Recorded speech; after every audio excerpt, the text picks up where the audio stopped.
Quand je disais que le Festival Lumière était quelque chose qui avait été, duquel cette rencontre ici à Lausanne s'inspire, est-ce que vous pouvez raconter juste en quelques mots quel a été l'esprit et l'idée de l'organisation, non pas d'un festival, mais de rencontres à Lyon? Le Festival Lumière va fêter ses 10 ans là, cette année, donc va fêter sa 10e édition cette année. Et l'idée est venue de ce que, de plusieurs endroits, de plusieurs critères, mais en particulier qu'il fallait événementialiser à l'occasion d'un festival ce qui était le travail de la Cinémathèque suisse, de l'Institut Lumière, de la Cinémathèque française, c'est un travail quotidien, un travail hebdomadaire, de patrimoine avec un public qui relativement était le même. Et nous, on a voulu faire tout de suite un festival grand public. Alors, il y avait un autre critère qui était que la ville de Lyon n'avait pas de festival de cinéma. Il y avait une sourde revendication dans la ville. Comment ça se fait qu'on n'ait pas de festival de cinéma? Or, c'est pas parce que Lyon est la ville natale du cinéma, chose que la ville a mis elle-même un certain temps à reconnaître et à valoriser. C'est pas parce que on est la ville natale du cinéma que automatiquement, ou alors il fallait y penser avant, mais avant, c'est Cannes, plutôt c'est l'État français qui a pensé à faire un festival qui est devenu Cannes. C'est Deauville qui a pensé à faire un festival qui est devenu le Festival de Deauville, etc., etc. Les Lyonnais n'y avaient jamais pensé. Bon, eh ben, il fallait tout recommencer à zéro. Et quand Gérard Collomb, qui était le maire, a manifesté le désir de nous aider à ça, est arrivé le moment de définir le festival. Parce que pour tout le monde, et a fortiori avec moi qui était déjà en charge à l'époque de Cannes, un festival c'est le tapis rouge, c'est les vedettes, etc. Et nous on voulait pas ça. On voulait pas ça parce que d'abord c'est fait, donc on n'allait pas concurrencer ce qui n'est pas concurrençable. C'est-à-dire que je prends ma propre deuxième casquette pour dire que je suis inatteignable. Enfin, pas je, mais que Cannes est inatteignable. Et puis, c'est pas ce qu'on voulait du tout. Et en plus, ça correspond pas à ce qu'est l'identité, l'histoire de la ville de Lyon. Et donc, dès le début, on a dit, nous sommes l'Institut Lumière, nous allons faire un festival de patrimoine. On disait beaucoup patrimoine. Et nous, on voulait inventer le mot classique. Parce que l'adjectif classique est accolé à la littérature, la peinture et la musique, dont on dit qu'elle peut être classique, moderne, contemporaine, alors que le cinéma, c'est le cinéma et les vieux films. De manière un peu plus polie qu'on présentait comme étant de patrimoine, et même le patrimoine, il y avait quand même une connotation extraordinairement forte et négative. Or, on va le samedi matin dans une librairie, et on peut très bien acheter le dernier roman de Marie Dariussec, et parce qu'on a envie de lire ou de relire Flaubert. Donc on achète aussi un roman classique. Et ça, en cinéma, ça marchait quand même pas bien. Il y avait toujours cette notion de vieux film. Et moi, je réfléchissais beaucoup à ça, à tel point qu'entre-temps, parce que c'est une genèse qui a duré longtemps, d'ailleurs, les premières fois, c'était on va faire un festival de vieux films. Alors je sentais les élus se tasser sur leur siège. C'est-à-dire, des trucs, là, il n'y aura pas de vedette. Ah non, non, parce que c'est des vieux films, ils sont tous morts. Mais on préférait annoncer la couleur. Nous, on savait vraiment, je le sais parce que là, on est en pleine sélection cannoise et je ne sais pas si elle sera bien. Évidemment, elle sera géniale. Bon. Mais je suis dépendant de la production de l'année. Alors que l'histoire du cinéma, c'est un puits infini de trésors méconnus ou de choses qu'on a envie de revoir en plus entre amis, à la maison, soi-même, de manière intime. On est tout le temps en train de revoir des vieux films, des classiques. Donc on savait, on était sûr de notre coup. Et puis il y avait toute l'histoire de l'Institut Lumière qui prêchait pour ça. On était déjà allé, parce qu'on fait l'ouverture dans une énorme salle de rock qui fait 5000 places, on l'avait déjà fait ça. Donc on savait que les gens étaient mobilisables. On avait une conviction, on a une conviction profonde, qui est que le public est intact. C'est pas vrai que les gens ne sont pas curieux, ne sont pas cultivés, n'ont pas le désir d'apprendre. Ils ont tout ça. Et si vous leur montrez des bêtises, ils regardent des bêtises. Et longtemps, y compris en France, on a été très influencé par l'émergence des télévisions privées, pas autant qu'en Italie, qui a carrément tué toute la culture et tout le reste, mais qui a inventé aussi une contre-culture. Mais en France, l'idéologie TF1 de la pire époque,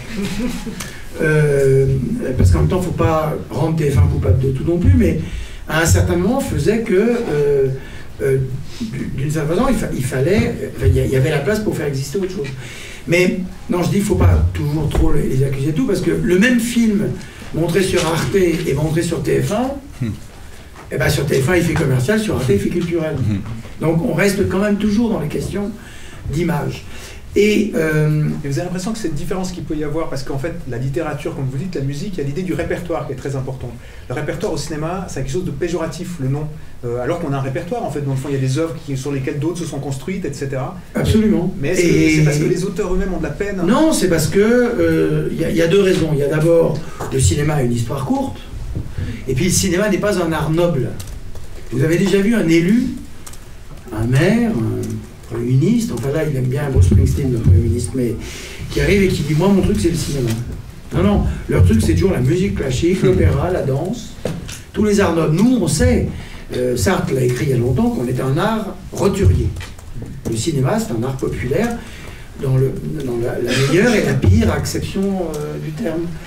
Et donc cette notion de répertoire a été en effet péjorative. Et puis il y a autre chose, c'est que la cinéphilie a elle-même donné beaucoup de bâtons pour se faire battre. C'est-à-dire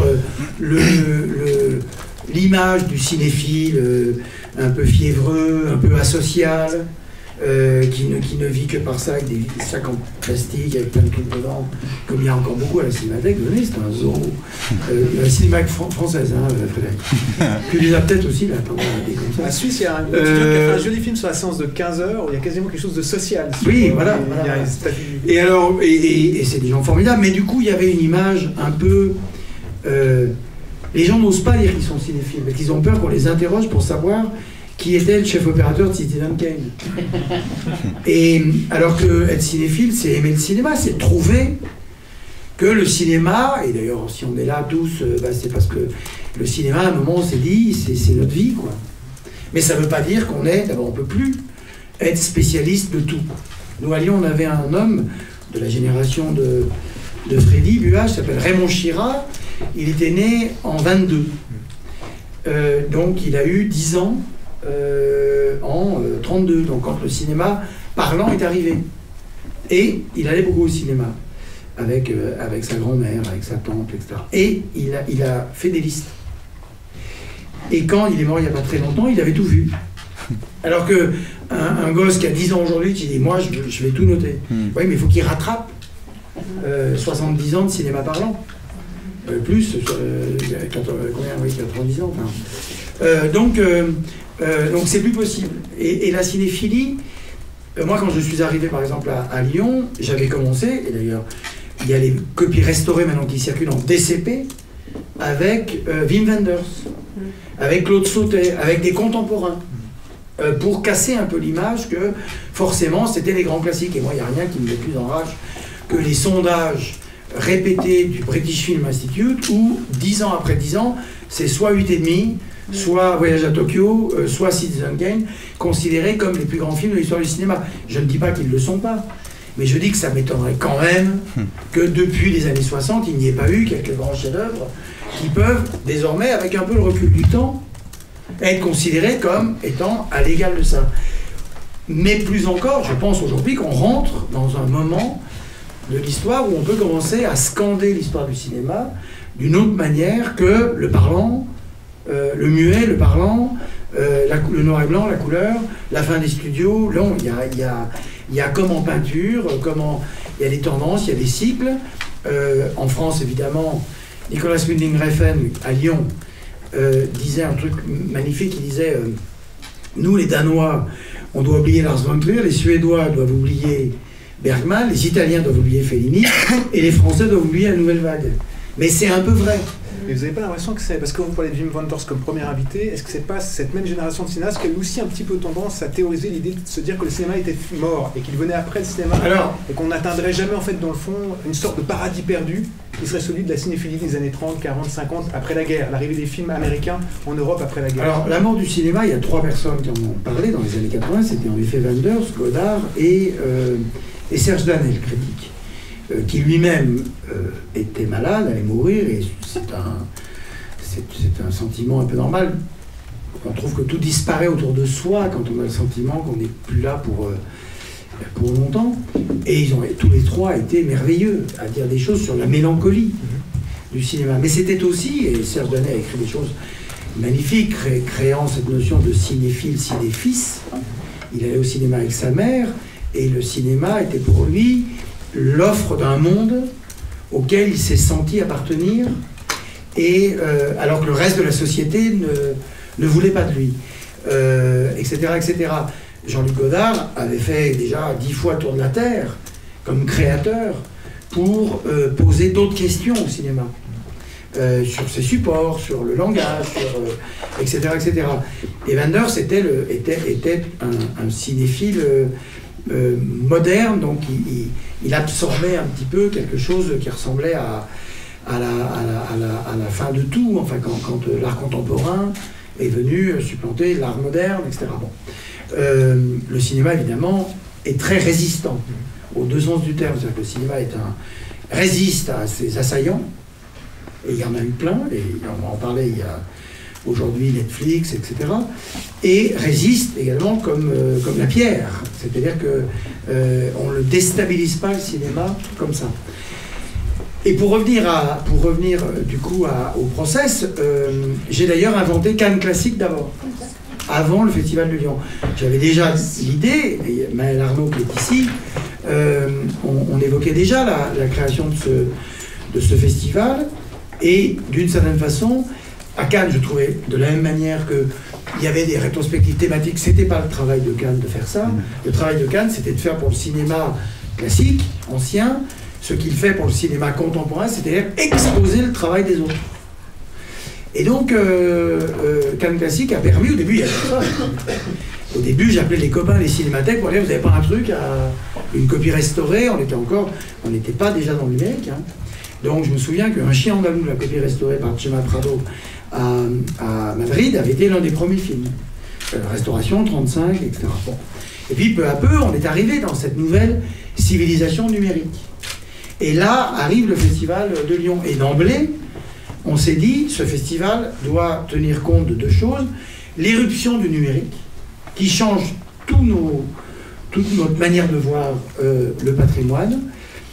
Et on peut parler aussi avant de l'éruption de la vidéo et du DVD, qui a quand même changé beaucoup de choses. Et puis pour nous, et on l'a fait la 3e année, on l'a pas fait d'emblée, la nécessité d'inventer un marché du film classique, qui est devenu d'ailleurs le marché international du film classique, parce que tous les pays dans le monde restaurent des films. Chaque pays a son chef-d'œuvre.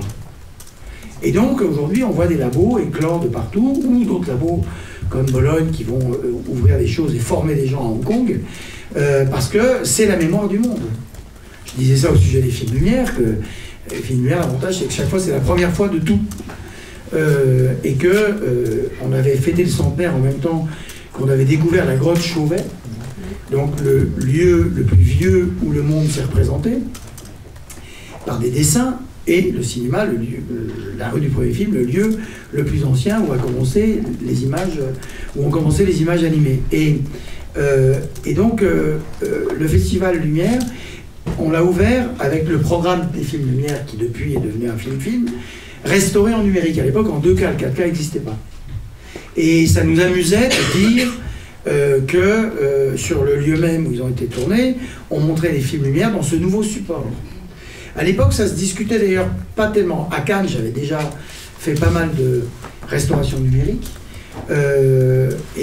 Certains, je pourrais dire, certains ayatollahs, parce que c'est pas péjoratif en même temps dans ma bouche, de l'argentique. Mais parce que protestaient, mais pas vraiment en plus. Il y a jamais, on lit des livres ici et là sur ça, mais j'ai jamais trouvé qu'il y avait, bon, la FIAF, puisque le président est ici, il y a quand même un peu de l'histoire sainte, toujours. Mais Dominique Paigny avait fait un livre qui s'appelait « Conserver, montrer », qui était... conserver, montrer, c'est les deux verbes, la dichotomie habituelle de nos métiers. C'est-à-dire, si on conserve pour conserver ou pour montrer. Si on montre, on ne conserve plus parce qu'on conserve mal, parce qu'on va abîmer une copie 35. Et aujourd'hui, grâce au numérique, qui est autre chose, mais tout est autre chose. Une copie restaurée, c'est autre chose que la copie. Alors, Henri Langlois, sur lequel il y aurait beaucoup à dire, et je suis frappé par l'amnésie générale. On est quand même en 2018. Là, on vient de fêter, dans le silence le plus absolu, les 50 ans de l'affaire Langlois. Personne n'en parle en France. C'était donc le débarquement, et Henri Langlois était le directeur de la Cinémathèque française, il a été débarqué en fait peu de temps avant mai 68, et beaucoup de cinéastes et d'intellectuels avaient manifesté très fortement pour son retour. Il était d'ailleurs revenu à la Cinémathèque par la suite. C'était une affaire qui était assez marquante, qui ressemble, pour ceux qui s'en souviennent, à un autre point de vue, à l'histoire de Freddy Buach, quand Freddy Buach avait été parti de la Cinémathèque suisse en 1995, il y avait eu un peu le même genre de choses. Et moi, je ne suis pas du tout du côté de Langlois. Ou plutôt, je suis du côté de Langlois comme poète, comme cinéphile, comme personnalité très extraordinaire que l'histoire du cinéma, l'histoire de l'amour du cinéma a pu créer. Mais l'affaire Langlois est évidemment beaucoup moins simple qu'il n'y paraît que le pauvre poète traumatisé et critiqué par les politiques. Il ne s'agissait évidemment pas que de ça. Et d'ailleurs, un certain nombre de gens, même Truffaut, s'est éloigné de lui à un certain moment, parce qu'ils ont bien compris qu'il y avait quand même un problème de conservation. Bref, conserver, montrer, c'est devenu deux choses différentes. La conservation est une chose qui reste quelque chose de fondamental avec les concepts historiques de l'argentique, etc. Mais je parlais de Langlois parce que Langlois faisait énormément de contre-types. Contre-types, c'est vous avez une copie positive et vous en faites une autre copie positive. Et donc vous perdez une génération. Sans passer par un négatif. Sans passer par le négatif. Donc vous perdez une génération. Et tout à coup, parce que c'est de l'argentique, c'est noble. Non. C'est une copie de mauvaise qualité. Quand les gens disent copie neuve, c'est si la copie est neuve mais que le matériel ne l'est pas, la copie elle a beau être neuve, vous voyez un film dans de mauvaises conditions. Et nous à Lyon, on a toujours été assez rétifs à utiliser, d'abord parce qu'on est de Lyon, donc on n'est pas de Paris, donc on ne fait pas comme eux, et surtout, l'Institut Lumière est une institution assez jeune, donc on ne voulait pas faire comme les autres, et on ne pouvait pas, on n'avait pas de collection, on n'avait pas de souci. Depuis, évidemment, on a beaucoup de choses, mais il y avait cette idée de questionner tous les trucs plutôt que de répéter ça comme des perroquets, qui est le grand problème de l'histoire du cinéma, de l'histoire de la cinéphilie, de l'histoire de la critique, c'est que tout le monde répète parce que quelqu'un a dit, personne ne va au texte, ne va au film et ne questionne un certain nombre de figures. Je suis allé parler il n'y a pas longtemps à des étudiants de Sciences Po, j'aurais dit, je vais vous dire des trucs que vous n'avez jamais entendus, puis je vais faire exprès d'exagérer. Parce que en France, il n'y a que l'histoire sainte, et vous allez voir, on va fêter le centenaire d'André Bazin, là on va repartir pour un tour. André Bazin, fondateur des Cahiers. Non. André Bazin, il est co-fondateur des Cahiers. Il y avait deux. Henri Langlois, fondateur de la Cinémathèque française, faux. Il est co-fondateur, il était le petit jeune en plus à l'époque, en 1936. Donc il y a toute une série de légendes qu'il est, quand en tout cas on fait profession, on parle en public, il faut quand même redire les choses de manière précise. Et vous n'avez pas l'impression que c'est parce qu'aussi il y a un rapport fétichiste au cinéma qui a un petit peu disparu, des gens qui ont les sacs en plastique à la Cinémathèque après-midi, c'était des gens qui avaient un savoir encyclopédique sur le cinéma et qui vénéraient comme un objet saint, mais c'est un petit peu disparu. Mais moi j'ai connu, mais pas du tout, moi j'ai connu, je connais toujours, et vous-même, je connais des gens qui sont encore plus encyclopédiques. Un jeune type dans la Creuse, s'il est cinéphile, il en saura autant que quelqu'un qui vit dans une grande ville et qui va dans une cinémathèque. C'est fini tout ça. Ça ne veut pas dire qu'il ne faut pas préserver les cinémathèques, mais cette idée que les schémas sont les mêmes qu'il y a 70 ans est fausse. Oui, aujourd'hui, non, mais je sais que vous faites l'avocat du diable, mais aujourd'hui, sur Internet, on trouve tous les classiques. Donc, sur YouTube.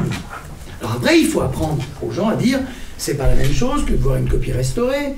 Là, la Cinémathèque de Bologne vient de restaurer Le voleur de bicyclette, qu'on a toujours vu dans des copies pourries.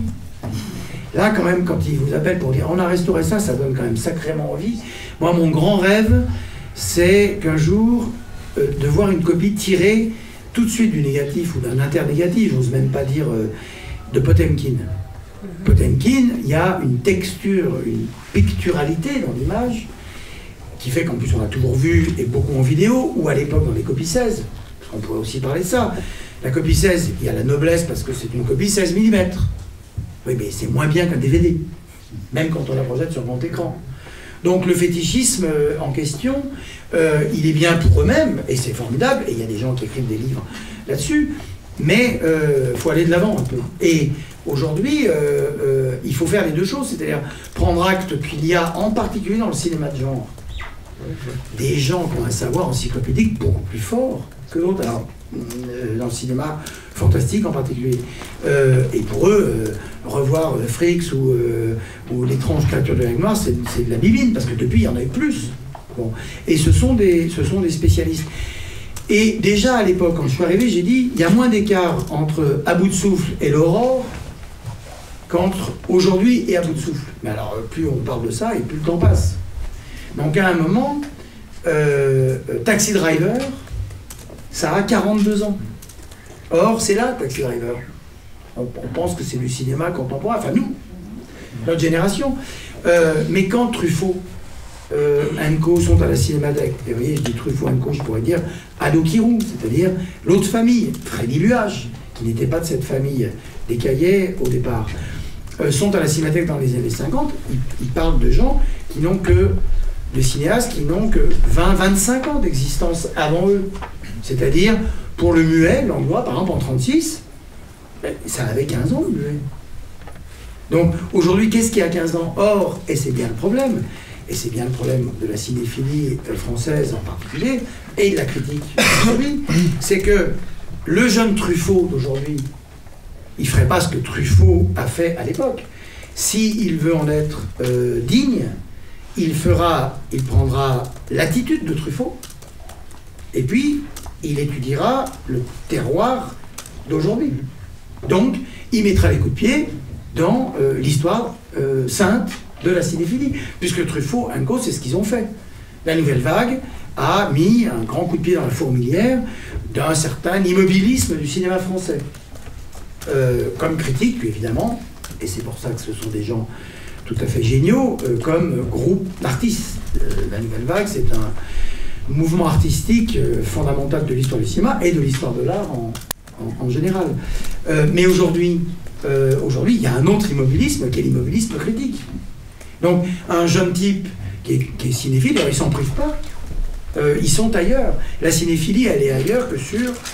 Et la question que nous nous sommes posée en inventant ce Festival Lumière, qu'on a voulu aussi grand public, vous savez, à un moment, c'était pas bien, le grand public. Il fallait pas, quoi, parce qu'il fallait être entre nous, mais nous, entre nous, on est entre nous tout le temps, toute l'année. Là, on voulait pas être entre nous. Et montrer l'an dernier, par exemple, l'ouverture, c'était North by Northwest, dans une copie restaurée, numérique. Donc, évidemment, on a quelques vieux cinéphiles, donc on les parque, on les met entre eux, comme ça, là. Ah ouais, mais c'est numérique. Alors on se dit, il y a eu 5500 personnes qui ont vu le film. Ouais, mais c'est pas... Donc, eux, ils courent après leur propre histoire, et pourquoi pas, hein. Et vous n'avez pas l'impression que c'est encore plus flagrant sur des films qui n'ont pas été forcément des... Ce que vous racontez par rapport à la copie de 16 ou la copie de contre-type par rapport à une copie DVD ou une copie numérique, c'est encore plus frappant quand on voit des films qui ont été des films de grande exploitation. Il y a une rétrospective en ce moment à la Cinémathèque suisse sur Georges A. Romero.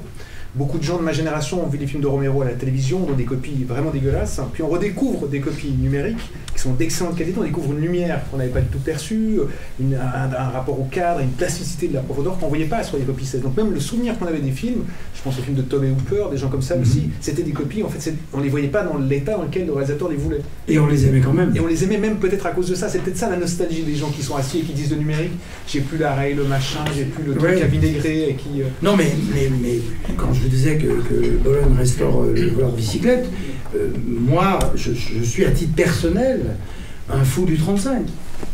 Mais à titre professionnel, et c'est des discussions que j'ai constamment avec Tarantino, qui lui a ouvert une salle de cinéma à Los Angeles, s'appelle le New Beverly, où il ne montre que des copies 35. Et chaque fois qu'il vient à Lyon nous faire une carte blanche, Maël ici présente s'arrache les cheveux parce qu'il veut des trucs d'abord extrêmement rares, et évidemment, il ne veut pas que ça soit en numérique. Il ne les regarde pas. On avait fait un hommage à Cannes aux 20 ans de Pulp Fiction. Déjà 20 ans de Pulp Fiction. Il y a 2 ans. Alors je l'appelle, je lui dis, ben voilà, il est question de Miramax, va faire, là, voudrait faire ça. Ça te dirait de venir? Il dit, bah oui, non, je viens. Là, bah super, on parle de ça, je dis, bah on va faire ça, on fera la projection sur la plage, ça va être une grande fête. Ah non, mais super, je viens. Ah bah génial. Tac, je raccroche. Et je commence à annoncer autour de moi, super, on a mis en place. Gring, le téléphone revient. Et c'est Quentin qui dit, en 35, bien sûr. Et là, ça voulait dire que tout à coup, il y en avait pour 20 000 $, 30 000 $. C'était beaucoup plus cher. Il fallait installer sur la plage des projecteurs 35. Bon, on l'a fait. On l'a fait, respect pour l'artiste. Et lui, il s'est installé sur la plage dans une chaise longue. Il y avait Uma Thurman, il y avait Travolta, tout le monde était là. Laurence Bender. Et les types, là aussi, oui, il y avait quelque chose de... Sans doute, d'ailleurs il s'est dit, mais le temps a passé tellement vite, c'était tout ce que nous étions, enfin il était dithyrambique à la fin. Mais ça, il faut aussi le respecter. Mais plus que le respecter, il faut le chérir. Et en même temps, savoir qu'il se passe autre chose. Et le cinéma de genre, en effet, alors là on revient aussi à des trucs, parce que Romero maintenant c'est déjà admis que Romero est un grand auteur. Toby Hooper, je suis plus non. Mais moi j'ai mis Guillermo del Toro en compétition avec le Labyrinthe de Pan, et on m'a dit qu'est-ce que ça fout là. Et puis là il vient d'avoir enfin l'Oscar pour un film d'ailleurs dont la trame, dont le truc est un peu de même nature que le Labyrinthe de Pan. Mais après, c'est notre rôle à Cannes d'être un peu laboratoire et de... On ne peut pas aimer le cinéma de genre comme cinéphile, et puis soudainement, à Cannes, on devrait aimer que les films chiants. Parce que ça fait auteur. Bon. Et moi, quand j'étais pas à Cannes, quand j'étais de l'autre côté, j'adorais, et c'était en VHS que j'ai découvert ça n'était pas montré, les films de John Woo. Voilà. John Woo, à Hong Kong, dans les années 80-90, réinvente le film policier. Avec ce cycle assez marrant. Melville, qui lui-même s'inspirait de tout un cinéma américain qu'il adorait, a été imité par la génération des cinéastes de Hong Kong et de Taïwan. Et eux-mêmes ont été ensuite imités par Tarantino et d'autres. Quand je dis imiter, c'est dans le bon sens du terme. Comme les peintres qui vont au musée, qui regardent et qui apprennent mutuellement. Bon, tous les artistes dans toutes les disciplines font ça. Donc il y a un truc de conséquence, causalité esthétique très belle. Mais en tout cas, John Woo, il réinventait tout seul, c'est lui qui a inventé tous les trucs qu'on voit partout maintenant. Et la Cannes ne tenait pas compte de ça. Parce qu'à l'époque, c'était King Woo, et King Woo est un grand metteur en scène.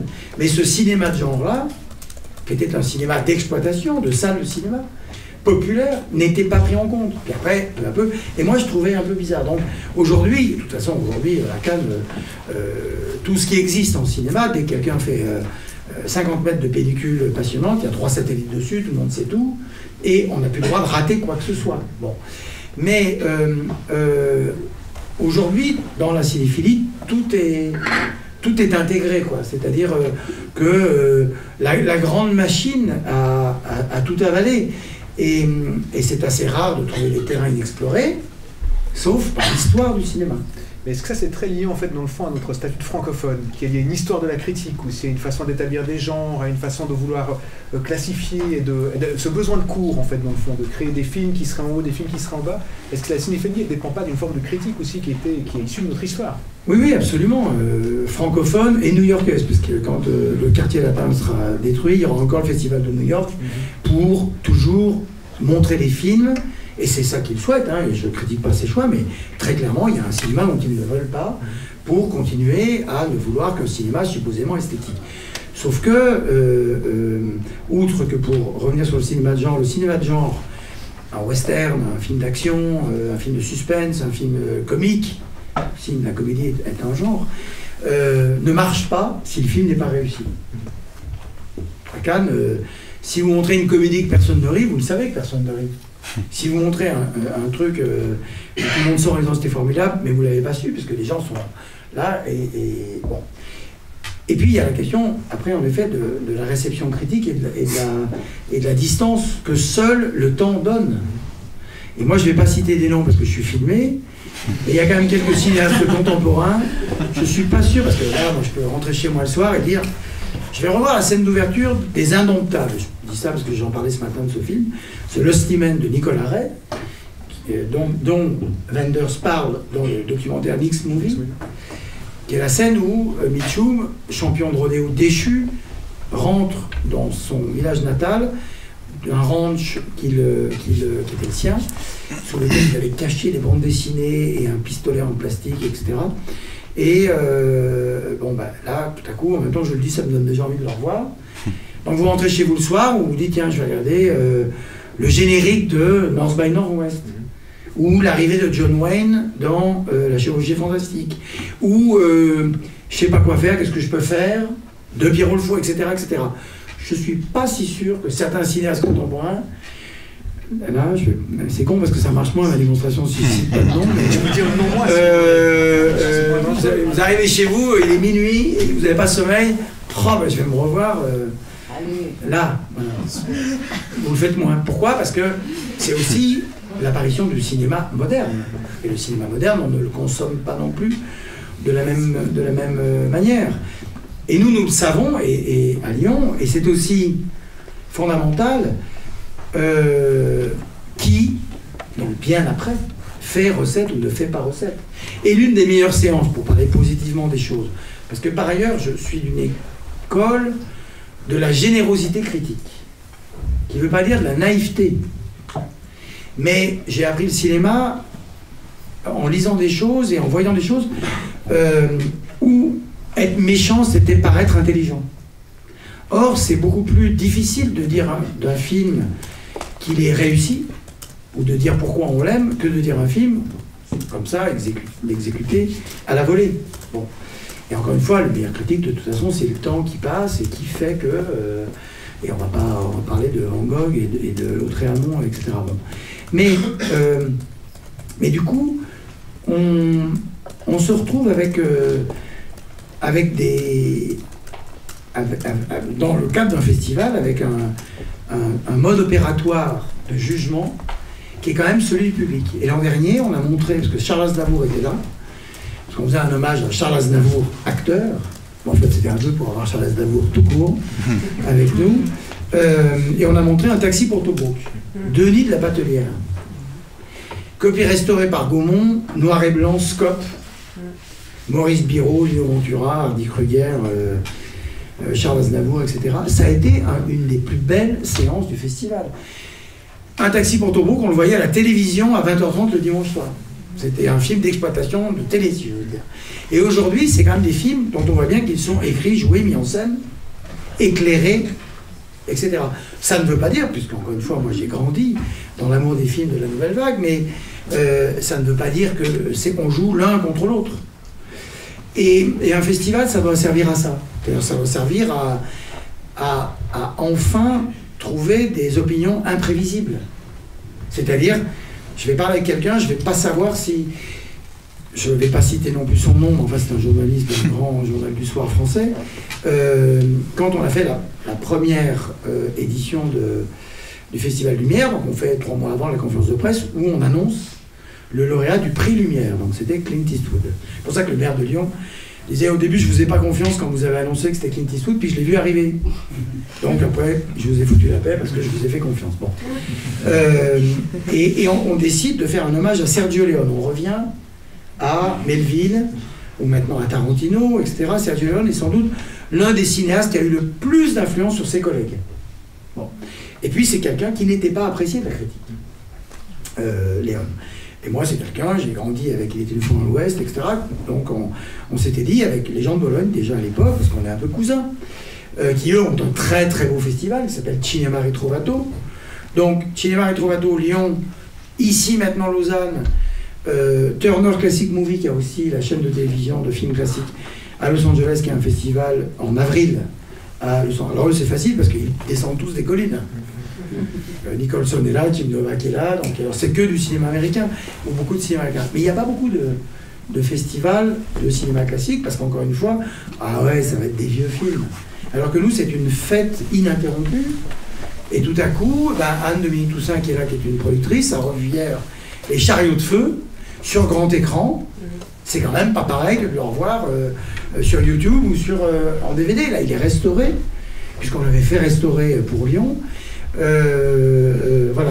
Novecento, on l'a fait restaurer aussi pour Lyon. Novecento, c'est quand même un gros truc. Bon. Non, et ce que je veux dire, c'est que donc, le jugement, il est différent. Et ce journaliste du Monde, on annonce la programmation et on dit, et il y aura Sergio Leone, puis il y aura ceci, puis il y aura cela, puis après on discute. Et il dit, non, ça a l'air formidable et tout. Enfin, Sergio Leone, je suis pas sûr. Non, mais donc je lui dis, je m'en fous. Parce que le premier qui dit que Sergio Leone n'en est pas sûr, c'est trop tard, c'est fini. Sergio Leone fait partie de l'histoire. Alors on peut ne pas aimer. Mais là, c'était, ouais, non, Sergio Leone. Et ça fonctionne un peu comme ça. Alors, le jour où ça ne fonctionnera pas, plus comme ça, je serais le premier à dire c'était super quand ces cons-là, ils se moquaient des films, alors qu'aujourd'hui, ça me met en rage. En fait, vous avez détruit quelque chose de fondamental qui était le désir d'exception. Avant que John Woo soit reconnu, il y avait un plaisir à aimer John Woo contre les gens qui pensaient que c'était pas bien. Maintenant, en fait, c'est vrai que dans le fond, il y a peu de cinéastes, en fait, parce que la culture mainstream, ou je sais pas comment dire, en tout cas une sorte de démocratisation, de relativisme surtout, fait que tout le monde peut aimer un peu tous les films. Il y avait un vrai plaisir quand même avant à aimer des choses que personne n'aimait ou qui déclenchaient le dégoût chez les journalistes du Monde ou autre part. Je suis d'accord. Je suis d'accord, et moi je suis pas un bon exemple, moi j'aime tout. Ça veut pas dire que quand je dis j'aime tout, je m'entends. Je disais ce matin que je connais pas un seul cinéaste qui se soit levé un matin en disant je vais faire un mauvais film. Donc il y a toujours un truc à prendre même dans les mauvais films, puisqu'il y a même une culture qui n'est pas la mienne. Mais on avait un jeune programmateur à l'Institut il y a très longtemps qui adorait les trucs de série Z. Alors il faisait des nuits avec des types comme lui, un peu étranges physiquement. Ils s'installaient tous ensemble et ils se moquaient de ce qu'ils regardaient. Mais ils en jouissaient quand même, hein, ça leur plaisait quoi. Cette culture bis, ces trucs-là, bon. Non, il y a un moment, je dis pas qu'il faut lire Nietzsche tous les matins, mais c'est quand même bien d'avoir des choses un peu pas mal. Mais oui, si on apprend aux gens à respecter les films, alors on va plus discuter, quoi. Mais, ouais, non, on se disputera quand même. Je pense que...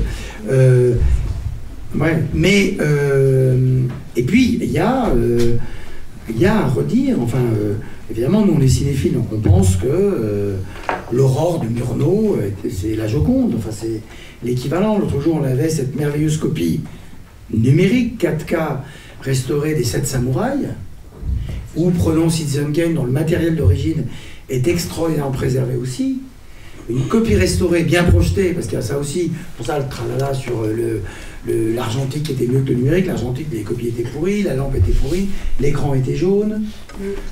Donc tout ça est très très très relatif. C'est des postures. Bon. Encore une fois, respectable, et puis c'est bien de se disputer. Mais quand après on parle sérieusement, on parle sérieusement. Après, Tarantino a raison de dire qu'il y a une matrice numérisée des films qui va servir à faire le Blu-ray, le DCP, etc. Donc il dit, moi je ne sors pas de chez moi pour aller voir un Blu-ray sur grand écran. Lui, oui. Mais les jeunes, non, parce qu'il faut aussi leur montrer les films. Alors on passe pas des Blu-ray, évidemment, on passe des DCP. Dont la qualité de résolution, maintenant ils inventent même le 4K, le 8K, le 16K, mais l'œil ne peut plus voir. Mais moi j'avais été frappé au tout début, où je commençais à programmer, d'abord j'étais comme tout le monde, j'ai dit attention, le film que vous allez voir est dans une copie pourrie. Et ceux qui ne l'auraient pas remarqué sortaient en disant elle était pourrie la copie. Alors si on ne l'avait pas dit, ils ne s'en seraient pas rendu compte. Et puis peu à peu, un jour un jeune me dit mais la copie était pourrie. Il dit mais moi j'ai mieux à la maison. Je dis vous avez une copie 35 de... Non, j'ai une VHS. Et là je me suis rendu compte que pour une certaine génération ça ne comptait plus. Et y compris pour se faire une culture encyclopédique, parce que moi, encore une fois, les John Woo, je ne les ai pas découverts au cinéma, je les ai découverts en VHS. Donc, et Tarantino aussi, on sait très bien que son éducation, il l'a faite quand il était vendeur de DVD, de VHS dans son vidéoclub à Los Angeles. Mais alors, est-ce que c'est encore important d'aller voir des films en salle, ou en fait pas forcément? Alors, c'est plus que jamais important. Et ce festival, ou celui-là, était fait pour ça. C'est-à-dire les classiques du cinéma. Un, il y a des classiques. Deux, il y a une civilisation numérique qui permet de les restaurer maintenant par centaines et par centaines et par centaines. Cannes Classique, dont je disais qu'au début j'avais du mal à alimenter le truc, là j'ai du mal à sélectionner parce que maintenant il y a 200 propositions pour 20 places, comme la compétition. Parce que maintenant tout le monde restaure. Il faut faire attention à la restauration, la numérisation. Il y a là aussi des différences hiérarchiques d'approche d'un matériel ancien auquel, sans le DCP et sans la fabrication de cette matrice numérique, le film n'aura pas de destin de projection ni d'un circuit économique. Parce que le film peut être revendu à une télévision, etc. etc. Tout ça est un ensemble que je ne peux pas détailler ici, mais qui est un ensemble quand même très large. Mais notre troisième credo dans ce festival, c'était « Et on verra ces films en salle ». La victoire de Lumière sur Edison, il y a 122 ans, qui reste aujourd'hui valable, c'est-à-dire ce dont les gens avaient envie, c'est ce dont on a toujours envie, c'est voir des films tous ensemble, en salle, sur grand écran. Mais avec entre-temps, en effet, la télévision qui est passée par là, mais on sait que la télévision est plus en danger de mort que le cinéma. C'est quand même marrant, c'est parce qu'on disait dans les années 50, 60, 70, ou quand sont apparues la libéralisation des fréquences, et qu'il y a eu tout à coup plein de télévisions privées. Aujourd'hui, la télévision est sérieusement en danger. Parce que la pub est en train de passer sur Internet, parce que les gosses ne regardent plus la télévision, ils font du catch-up, etc., etc. Donc c'est fini la télévision en tant que telle, qu'elle est devenue tellement mauvaise. Pas toutes les télévisions, mais en grande partie. Le cinéma, quoi qu'il arrive, c'est un acte poétique, c'est un acte artistique. Quoi qu'il arrive, si on trouve une bobine de film, on va regarder, il y aura eu quelque chose. La télévision, d'abord, une grande partie s'est effacée, techniquement. Il est plus facile de regarder les images du Tour de France à l'époque d'Anquetil et de Coppi dans les années 50, à la fin des années 50, que les images de Bernard Hinault dans les années 80. Parce que là, c'était de la vidéo, c'était pas de la HD, c'était pas du numérique, tout a foutu le camp. Bon. Alors que les images 16 mm de la télévision dans le sport, et on est ici à Lausanne, et dans les films qui ont été faits sur les Jeux Olympiques, en cinéma, avec un grain, un noir et blanc, un piqué d'image assez génial, tout ça a été préservé. Bon. Mais la télévision est donc très très en danger. Mais elle a mis en danger le cinéma dans les années 50. On passe en France de 450 millions de spectateurs en salle à 15 ans plus tard 250 millions pour tomber à moins de 200 millions, à moins de 150 millions dans les années 80. Puis après c'est reparti grâce à un volontarisme politique. Et puis aujourd'hui on est à plus de 200 parce que les salles travaillent aussi, se sont modernisés, etc. Mais aujourd'hui, à nouveau, le cinéma est dans une situation de danger, puisqu'il y a, alors je ne parle même pas du piratage, qui est un fléau qui ne concerne pas que le cinéma, mais vous avez Netflix qui vient contester la salle, quoi qu'ils en disent, comme lieu légitime et premier des films. Vous avez déclaré, on s'arrête une seconde là-dessus puisque vous en parlez, mais vous disiez, ou j'ai lu quelque part, le fait que dans le fond, d'avoir accepté l'année passée les films Netflix sans en fait imposer une sortie en salle, vous le regrettiez presque un peu, ou qu'en tout cas cette année, vous imposeriez une sortie en salle pour les films. Qu'est-ce qui fait que ça a changé depuis une année en fait? Non, je regrette rien, tout se passe comme prévu. Là c'est l'épisode 2, alors, saison 2 de Netflix Cannes. Netflix est une plateforme internet. Enfin, qui est abonné à Netflix? C'est un sondage. Eh ouais, pas si mal. Bon. Netflix est donc une plateforme internet qui a inventé un modèle. Parce que Amazon, ils font un travail formidable sur le cinéma, mais Amazon, c'est plein de trucs. Netflix, c'est vraiment ça. Netflix, au départ, c'est un vidéoclub. Et ça reste un vidéoclub. Mais c'était un vidéoclub physique qui s'était là. Après, ils sont mis à envoyer les DVD, un peu, etc. Et le modèle est quand même inouï. Netflix, c'est 120 millions d'abonnés, 10 € par mois, 12 mois par an. Au 1er janvier, avant que l'année commence, ils ont 12 milliards de dollars en caisse, chaque année. Sans box-office à venir, sans critique, sans rien. Quand même, le mec est doué. Bon. Mais ils ont quand même besoin de nous. Donc ils veulent nous... D'abord, ils aiment le cinéma, c'est des vrais cinéphiles. Ted Sarandos, le patron des contenus, est un type formidable. Il aime le cinéma. Et ils viennent vers le cinéma. Et ils sont riches, donc ils vont vers les artistes aussi, parce que les artistes, les studios ne vont plus vers eux. puisque les studios, et pour le meilleur avec Black Panther, pour le pire avec des trucs pas bien, mais produisent des choses pour les teenagers, quoi, pour le grand public. Et autrefois, et là il y a un hommage au cinéma américain des années 70, c'était ça le cinéma mainstream. C'était un cinéma d'auteur, quoi. C'était les films de Sidney Pollack ou de Barry Levinson. Bon. Rain Man était, qui est un film génial, était le top film. Aujourd'hui, le top film, c'est sûr que c'est merde, Johnny Depp, là, le pirate des Caraïbes. Non, mais donc, je ne vais pas dire que c'est pas bien, mais on est ailleurs. Et donc, Netflix est là, va chercher les auteurs, sont en train, c'est eux qui payent Ruby sur l'ongle, le nouveau film de Martin Scorsese, qui n'a jamais réussi à monter au cinéma. Bon. Donc, ils nous montrent des films. C'est pas eux qui nous montrent les films. Moi, je parle avec les producteurs. Donc, on a 2 films qui nous viennent, dont j'apprends après que c'est des films Netflix. On parle avec Netflix, et moi, très présomptueux, mais présomptueux en sachant que je n'allais pas forcément réussir, je tente de les convaincre de sortir en salle. Ils disent non, c'est pas notre modèle. On veut que ces films aillent directement sur la plateforme parce que vous payez 10 € par mois et vous voulez un programme exclusif. Ce dont maintenant, je sais, et moi je leur ai dit, ils peuvent décider que sur 2 films, sur je sais pas combien, 200, 500 qu'ils mettent chaque année nouveaux sur la plateforme, ils peuvent faire l'exception. Bref, moi je les invite. Le cinéma, le Festival de Cannes, c'est le plus grand festival de cinéma au monde. Il faut qu'on tienne compte des nouveaux entrants. Bon, eh bien, ils viennent sur le tapis rouge, ils aiment ça. Ils sortent pas, donc je me fais attaquer par les salles, très violemment. À qui je dis, mais c'est pas grave, c'est la vie, on va essayer ça, on verra ce que ça donne. Et les salles disent, soi-disant, oui, mais imaginons que la Palme d'Or ne sorte pas en salle. Ben, je lui dis, oui, ben, imaginons que la Palme d'Or ne sorte pas en salle. D'abord, s'il y a la Palme d'Or, peut-être qu'il sortira en salle, mais surtout, c'est le monde dans lequel on vit. Donc on ne va pas se mettre la tête dans le sable. Bon, fort heureusement, parce que je ne brillais pas quand même, les films n'ont pas été récompensés au palmarès. Et entre-temps, j'avais inventé une règle, parce que moi aussi, j'étais d'une certaine façon énervé contre les salles qui me critiquaient, qui ont appelé au boycott des films. Mais j'étais énervé contre Netflix qui n'avait pas voulu céder.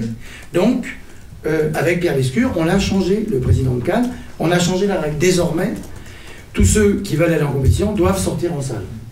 C'est ce que m'ont imposé, les salles m'ont dit, la compétition, ça suffit. Et le hors-compétition, non, ça va. Or, ils ont tort, je pense que le hors-compétition peut faire quand même un beau grabuge, quand même, qui permettra à Netflix d'être là. Néanmoins, Netflix a compris que sa propre intransigeance renvoie à la nôtre. Et là, ils sont venus me voir il n'y a pas longtemps, ils m'ont dit, c'est des conneries, hein, vous n'allez pas... C'était comme ça pour faire le malin. Pas du tout. La règle, elle est comme ça. Donc vous choisissez. Pourquoi? Parce qu'entre-temps, et il faut avoir conscience du temps moyen, du temps long. Et Dieu sait que moi, je cogite bien très au point sur ce débat. Mais je ne sais pas tout. C'est chaque étape qui enseigne, qui permet de tirer des leçons. Et par exemple, il y a une leçon qui a été tirée, non pas que ça n'est pas, comme c'était, ça va sur Netflix, c'est pas des films. Si, Bonjourno, c'est un film de cinéma. Noah Baumbach, a fortiori, Bonjourno est exclusivement produit par Netflix. Enfin, il est produit par Brad Pitt, etc. Mais c'était un film Netflix. Noah Baumbach était produit par Scott Rudin, qui vend le film à Netflix. C'est un film qui était destiné à sortir en salle. Ils ne vont pas en salle. Donc moi, je fais mon métier. D'abord, on avait besoin de ces films pour la sélection, en disant, je désigne ces 2 films comme étant des films de la qualité artistique de ces 2 cinéastes qui sont levés là le matin en disant, je fais un film. Et on les montre. Nous, on en fait des films de cinéma. Pendant une semaine, pendant le Festival de Cannes. Mais après, ils ne sortent pas en salle. Donc, ils se sont perdus dans les algorithmes de Netflix. Ils sont dans le cloud, quelque part. Là. Mais les gens ne parleront pas de ça comme moi, je parle de Citizen Kane, des copies 16, des trucs comme un film doit passer par la salle, par la critique, par le box-office, par la course au prix, par les cinéphiles, par les filmographies, par les conversations dans les bars. Moi, j'ai jamais entendu 2 personnes dans un bar dire « Dis donc, t'as vu Okja sur Netflix ?»« Oui, je l'ai vu, mais moi, je l'ai vu il y a 6 mois. Ah ben moi, je l'ai vu hier. » Bien sûr que les gens parlent des séries beaucoup. Moi, c'est pas mon monde. Et je trouve elles vivent leur âge d'or, c'est formidable. Mais il y a la place pour tout le monde. Mais si Netflix veut venir chez nous, Cannes, nous, le cinéma, alors il faut que... Et ils l'ont compris. Et qui c'est qui conservera ces films d'ailleurs? Qui sait où ces films seront stockés? Les films par exemple, comment est-ce qu'ils rentrent dans les cinémathèques ces films-là? Les films Netflix par exemple? À part Tarantino qui s'est fait tirer une copie 35 des deux films pour le montrer dans ses salles. Bah non, mais de toute façon les films, alors ça c'est un autre débat, les films ils sont là quoi, ils tiennent ça comme place. C'est des films... Ce sont des films aujourd'hui il n'y a pas que pour cela. Alors, les films appartiennent à Netflix, ils doivent les avoir quelque part sur leurs ordinateurs. Il n'y a plus aucune obligation, puisque les films ont été diffusés dans un pays, par exemple, qu'ils soient stockés dans les cinémathèques des pays dans lesquels ils ont été distribués, et qui était quand même une garantie, ou en tout cas la sécurité, qu'ils appartiennent toujours, en fait, dans le fond, au patrimoine mondial, ou en tout cas, qu'il y ait possibilité d'accéder à ces tous les pays n'ont pas la même réglementation, et quand elle existe, comme en France par exemple, elle n'est pas respectée. Elle est respectée, vous? Vous récupérez absolument tout? Suisse, oui. Suisse, je parle, oui. Suisse, oui. Ah ouais. Oui, à 2% près. Oui. Non, en France, moi, j'arrête pas de leur dire qu'ils devraient exiger de recevoir les copies. Alors, encore une fois, maintenant, on oblige à un retour au 35. Bon, après, c'est un autre débat, toi, tu vas comprendre ça.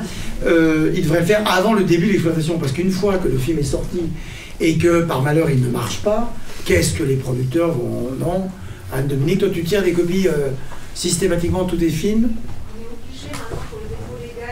Oui, mais tu le fais parce qu'on sait très bien que c'est... Vous l'avez fait? Vous le faites?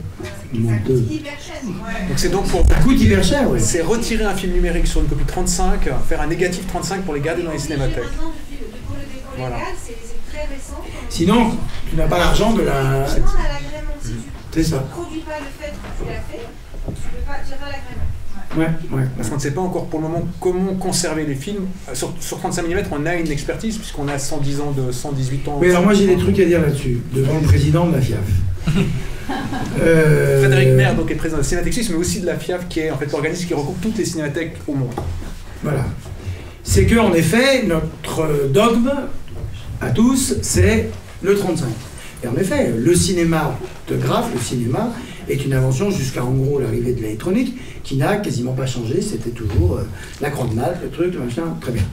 Et de la même manière, le support ne changeait pas, 35 mm de large, perforation carrée, etc., etc. 16, 18 images pendant le muet, 24 images depuis, ok. Et puis l'idée, c'était que pour conserver les films, quand est apparu le numérique, ou même les petites caméras, même la vidéo, qui, alors à l'époque, c'était de toute façon en projection 35, donc il y avait les transferts, c'était possible, en 35 mm possible, et puis ces films-là étaient déposés dans les cinémathèques avec des négatifs. Puis sont apparus les films en numérique, purement numérique, pour sauter tout de suite un truc. Par exemple, prenons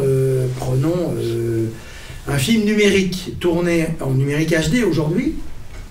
Il est tourné en numérique, il est projeté en numérique. Donc à aucun moment, sa légitimité, son identité matérielle naît du cinéma. Au nom de quoi on irait en faire un film 35 mm? C'est-à-dire que je renvoie aux intégristes du 35 leur propre exigence en disant au nom de quoi vous avez raison de critiquer le numérique et que de dire qu'un film tourné en 35 doit être projeté en 35, puisque c'est un peu ça le dogme, c'est dans vos textes un peu, non mais même, pourquoi pas, hein, moi j'accepte ça. Si, c'est une question de sécurité, non, je parle vraiment de philosophiquement. D'accord. Philosophiquement, un film tourné en 35, il est vrai que si on veut approcher l'œuvre, bon, le film a été tourné en 35, mais c'est comme le cinématographe. Moi je veux bien avec un vrai cinématographe, on fera une projection, l'écran sera plus petit. Donc le film qu'on a fait, bah, c'est un film pour donner les films du cinématographe aujourd'hui à des gens. Bon. Donc des films qui n'ont rien à voir avec le 35, on les transfère en 35 au motif qu'il n'y a que le 35 qui permet de sauver et d'être sûr que même à Fukushima, les films 35 auraient été préservés. Et je le dis de manière toujours un peu triste, mais si je dis ça, c'est parce que pendant le processus de sélection, on voit beaucoup, et chez les écrivains japonais aussi, maintenant de sujets sur Fukushima. Le cinéma, forcément, il y a 2-3 ans d'écart. Après, il faut que les gens écrivent, pensent, bon. Et ben, je ne suis pas sûr de ça. Et au nom de quoi? Alors, toute notre société est numérisée pour tout, nos comptes en banque, le cinéma, soudainement, serait le seul support en danger. Donc là, il y a quelque chose d'une distorsion nostalgico-mélancolique d'un retour au 35, alors que je ne vois pas au nom de quoi, tout à coup, on ne serait pas capable de conserver des films sur support numérique et sur transfert régulier de ce support numérique, comme les ordinateurs. Je crois qu'on imprime des tweets de Donald Trump parce qu'on n'est pas sûr de pouvoir les garder. Mais et on les imprime pour le moment. Oui. Parce qu'on n'est pas sûr de savoir comment les garder. Non, ce dont on est sûr, en effet, je suis d'accord, que si c'est un bout de papier ou si c'est une bobine de film, c'est une matérialité, la bobine de film, elle y est là. Ça, je ne suis pas sûr qu'il y soit sur mon disque dur. Mais c'est valable pour tout. Moi, je continue à acheter des CD, par exemple. Je n'achète pas ma musique chez Apple. Je ne louez pas. Ouais. Je la loue encore moins. Je veux la possession physique de mes livres, de mes DVD et de mes CD. Et c'est sûr que quoi qu'il arrive, je pourrais les voir. Je ne dépendrai pas de quelqu'un. Ça ne sera pas noyé dans le cloud de mon iPhone, qui ne m'appartient pas. Puis après, on sait qu'on donne nos identités à la terre entière pour que Big Brother nous surveille un peu mieux dans quelques années. Bon. Donc, de ce point de vue-là, c'est recevable politiquement. Mais techniquement, non. Aujourd'hui, je ne sais pas où en sont vos travaux sur cette question-là, mais aujourd'hui, un film tourné en numérique, projeté en numérique, doit être conservé en numérique. Alors, nous conservons en numérique, en effet, mais on réfléchit quand même à la question pour l'instant, d'une copie de sauvegarde sur pellicule, financée par la Confédération, parce que pour l'instant, dans la durée, c'est le seul instrument que l'on connaît, qui n'est pas le numérique, ça on en est parfaitement d'accord, mais qui permet une garantie, parce que nous avons tous perdu des disques durs, nous avons tous perdu toutes les données de nos téléphones, et donc la fragilité du numérique, elle est encore bien réelle. Les studios, et tu le sais bien aussi, des studios ont perdu des fichiers entiers, et heureusement qu'ils avaient une copie numérique en séparation des couleurs, film négatif dans leurs archives. Parce que finalement, même si le négatif coûte cher, c'est vrai au départ, enfin cher, quand on fait un film à 100 millions, 25 000 euros, c'est pas énorme. Mais après, on le consomme. Elle fait moins des films de 100 millions. Mais bon, moi je parlais des films américains. Oui, oui. Ça coûte aussi 25 000 euros quand on fait un film à 2 millions. Oui, ça je sais. Oui. Non, je comprends. Voilà, mais c'est une logique de dire, comme me le disait d'ailleurs le président de la Confédération suisse, lors d'une discussion qu'on avait, on gardait les films sur pellicule, enfin ceux qu'on fait en numérique et garder sur pellicule, c'est garder le télégraphe à l'aide du téléphone. Et il n'a pas tout à fait tort. C'est vrai que, mais pour l'instant, il se trouve que le téléphone ne marche pas toujours très bien, parce qu'on a des incertitudes sur sa conservation, sur la conservation de ses fichiers virtuels, même en faisant toutes les sauvegardes qu'il faut, les différentes redondances, etc. Ça reste un peu fragile. Oui, sauf que il va falloir oui, mais il va falloir précisément. On est d'ailleurs, c'est pour ça que c'est passionnant. On est comme dans les années 30, on s'est aperçu que tout le muet avait disparu. Et là, on a inventé la conservation, les cinémathèques, etc. Et là, aujourd'hui, sur la question du numérique, c'est la même chose. En effet, il y a cette fragilité, il faut inventer de nouveaux instruments d'appréhension, de mesure, de conservation du numérique par le numérique, pour être sûr de ne pas être obligé de faire ça. Et parce que d'une autre manière, le numérique permet aussi de sauvegarder le cinéma, jadis, qui était uniquement sur pellicule. Et nos métiers ont beaucoup changé, parce que nos métiers, autrefois, vous aviez une copie neuve d'un film, puis elle faisait le tour du pays, puis elle arrivait chez vous, elle n'était plus neuve du tout. Et ça coûtait très très très très cher de la retirer. Aujourd'hui, donc on revient à la première question, pourquoi on a fait un festival? Parce que cette civilisation numérique permet l'accès pour un nouveau public ou pour un ancien public à des œuvres dans des conditions de projection tout à fait impeccables, que nous n'avions pas il y a quelques années. Et donc c'est pour ça que nous, on a créé ce Festival Lumière, où par ailleurs on projette aussi du 35. Mais il est clair qu'on est au-devant de choses quand même fascinantes, quoi. Mais est-ce que vous n'avez pas, et ce sera la question peut-être pour terminer, mais est-ce que vous n'avez pas l'impression que du coup, évidemment c'est important de faire des festivals, de faire des rencontres avec les réalisateurs, mais est-ce que vous n'avez pas l'impression que le film tout seul ne suffit plus, et que le public se déplace, il y a une sorte de bonus qui serait la projection avec le réalisateur, avec le médiateur culturel, avec le directeur du festival, et qu'il y a besoin de ce plus, comme si les gens n'allaient plus voir le film pour lui tout seul? Si, ils vont le voir, mais peu nombreux, parce que c'est plus comme avant, le cinéma n'est plus l'art majeur de la consommation de masse, parce que les films, ils les voient ailleurs. Et par ailleurs, il faut inlassablement éduquer, j'aime pas beaucoup ce mot, mais travailler en tout cas à un public numérique, je dis toujours, il y avait un type à la télévision française qui s'appelle toujours, et toujours vivant, Alain Duhaut, le spécialiste de la musique classique, et qui faisait la musique classique à la télévision. Et son spot de publicité pour son émission, c'était « Un jour, je vous aurai ». Un jour, je vous aurai. Vous pensez que la musique classique, c'est chiant, tout ça. Un jour, je vous aurai. Et en effet, pas quand on est jeune et qu'on écoute que du rap, mais un jour, on se fait avoir. Bah, nous, on pense un peu ça. Les vieux films en noir et blanc, un jour, je vous aurai. Parce qu'il y a parfois, il suffit de rien, un film va vous changer. C'est Jean-Pierre Bacry dans Le goût des autres. Vous vous souvenez de ce film tout à coup, c'est une espèce de gros beauf, chef d'entreprise, va avoir une pièce de théâtre et découvre la beauté, quoi. Et ben nous, c'est la conviction profonde que nous avons sur l'histoire du cinéma. Et puis moi, j'ai des amis dont la spécialité est la littérature, ou la chanson française à texte, la chanson francophone à texte.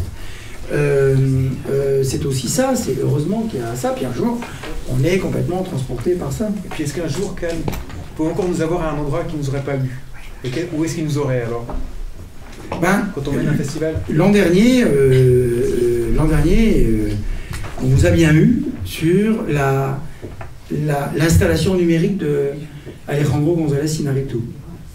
C'est-à-dire que la VR, la réalité virtuelle, aujourd'hui, il y a ça partout. Bon. Mais lui, c'était très, très, très extraordinaire. C'est-à-dire que en 7 minutes, vous passiez une nuit mexicaine dans le désert en compagnie des migrants arrêtés par la police, et vous le viviez physiquement. Et je pense que l'impression que j'ai eue, moi il y a un an quand il m'a montré, parce qu'il a fait vraiment des répétitions dans un hangar à Los Angeles, pour être sûr que son truc marchait, j'ai eu le sentiment que les spectateurs qui ont assisté à l'arrivée du train vers La Ciotat, et qui soi-disant prirent peur avec l'arrivée de la chose, de la locomotive, eh ben, que c'était ça. Bon.